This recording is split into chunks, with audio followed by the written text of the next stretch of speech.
ABP আনন্দের খবরের জের শেষ পর্যন্ত কলকাতা পুরসভার পার্কে গেটে যে তালা লাগানো ছিল সেই তালা ভাঙল কলকাতা পুরসভা। পুজোর দখল কার হাতে থাকবে তা নিয়ে বিজেপির গোষ্ঠীদ্বন্দ্ব, যে গোষ্ঠীদ্বন্দ্বের জেরে কলকাতা পুরসভার পদ্মপুকুর পার্কে সবকটি গেটে তালা ঝুলিয়ে দেওয়া হয়েছিল। এবিপি আনন্দে এই খবর সম্প্রচারিত হওয়ার পর নড়ে চড়ে বসলো পুরসভা, সেই তালা ভাঙা হলো। পুজোর দখল ঘিরে বিজেপির দ্বন্দ্ব এবং সেই দ্বন্দ্বের জেরে পুরসভার পার্কে তালা ঝোলে।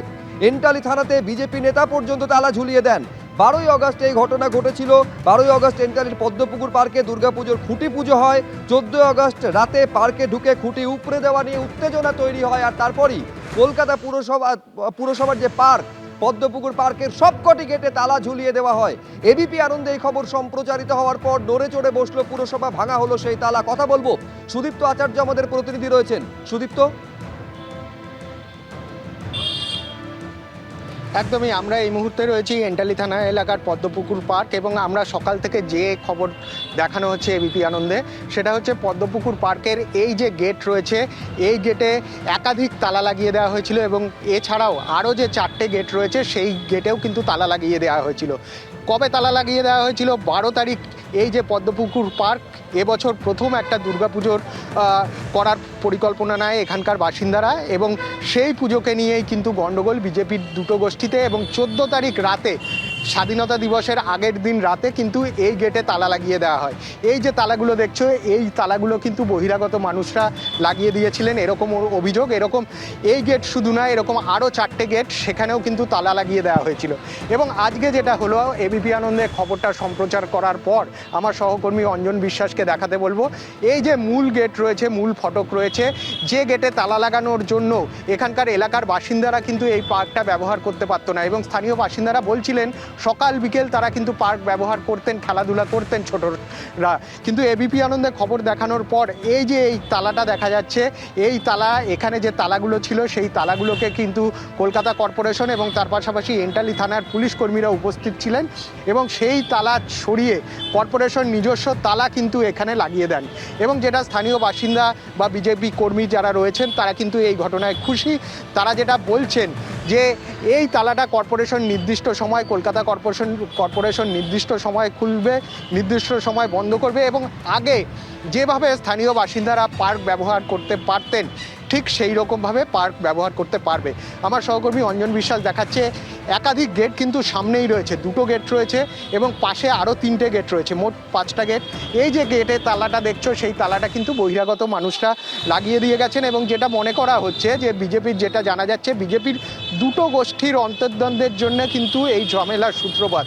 এবং 12 তারিখ এখানে একটা দুর্গাপুজোর খুঁটি পুজো হয়, এবছরই প্রথম দুর্গাপুজো করার কথা ছিল এবং অন্য আরেকটা গোষ্ঠী কিন্তু প্রথমে এসে তালা লাগায় এবং তারপর আরও তালা কিন্তু এই গেটে লাগিয়ে দেওয়া হয়।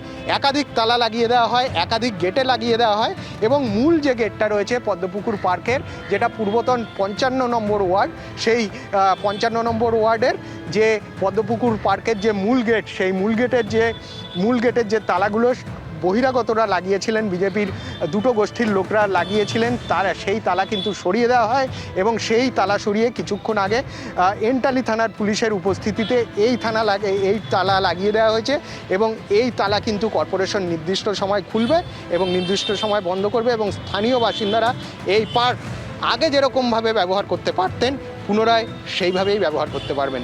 সুব্রজিৎ।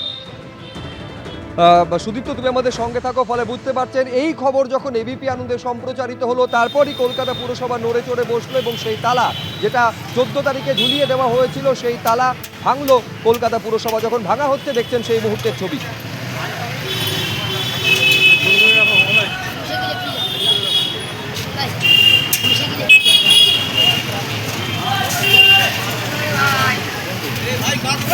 চলুন না।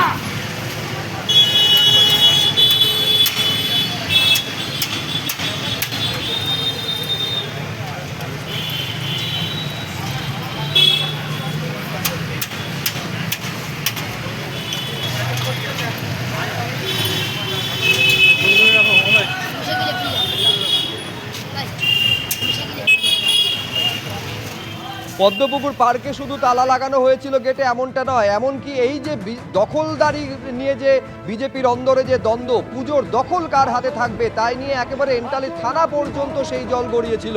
একেবারে থানার গেটে শেকল দিয়ে বেঁধে তালা ঝুলিয়ে দেওয়া হয়েছিল। সেই ছবি আপনাদের সামনে রেখেছি, যে ভিডিও ভাইরাল হয়েছে। সুদীপ রাম বিজেপি নেতা, একেবারে স্পষ্ট দেখতে পাচ্ছেন যেখানে হুঁশিয়ারি পর্যন্ত দেওয়া হচ্ছিল। ধর্মের অপমান সহ্য হবে না। ধর্মের সভা হিন্দু সংগঠনের সভাপতি হিসাবে, হিন্দু ধর্মের সভাপতি, হিন্দু সংগঠনের সভাপতি হিসাবে বলছি, ভাই চুপ করো, দাঁড়াও না,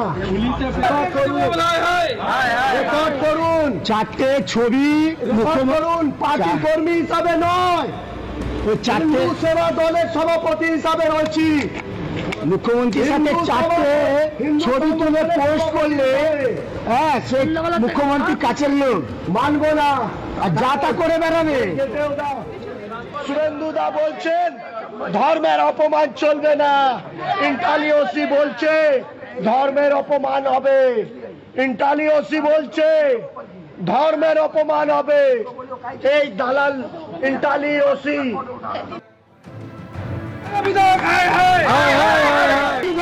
বিরুদ্ধে মুখ্যমন্ত্রী হস্তক্ষেপের জন্য লড়ছি, লড়বো, লড়ছি, লড়বো। বিরুদ্ধে মুখ্যমন্ত্রী হস্তক্ষেপের জন্য লড়ছি, লড়বো, লড়ছি, লড়বো। বিরুদ্ধে মুখ্যমন্ত্রী হস্তক্ষেপের জন্য লড়ছি, লড়বো, লড়ছি, লড়বো। বিরুদ্ধে মুখ্যমন্ত্রী হস্তক্ষেপের জন্য লড়ছি, লড়বো, লড়ছি, লড়বো। সুরমা একাকে চোখে কাজল। আসুন আসুন, আপনি বড় বড় কথা বলছিলেন, সেখানে হিন্দু হয়ে আমরা পুজো করছি, ওইখানকার মানুষদের কথা শুনি। আর এই মিরাজ গিয়ে বলছে রিটার্ন দিতে দেবো, মিরাজ দেবো দেবো রিটার্ন দেবো, তোর নামে দেবো। হাইকোর্টে রিট ফাইল, বুঝে নিবি। 2023 সালে হাইকোর্টে গিয়ে আর সিআইডি পার্কে যে পুজোটা হতো তার জন্য পারমিশন নিয়ে এসেছিলাম ডবল বেঞ্চ থেকে। এবার ডবল বেঞ্চে যাবো, তোর অবস্থা দেখবি। দালালি করছিস, কর দালালি কর না, আমরা ফ্ল্যাগ হোস্টিং করবো না, তোমাদের করতে দেবো। তালা দিয়ে দিয়েছি, বেরো এবার তুমি। লালবাজার থেকে ডাকো, ভবানী ভবন থেকে ডাকো, ফোর্স ডাকা, যত ডাকা। এবিপি আনন্দ, এগিয়ে থাকে, এগিয়ে রাখে।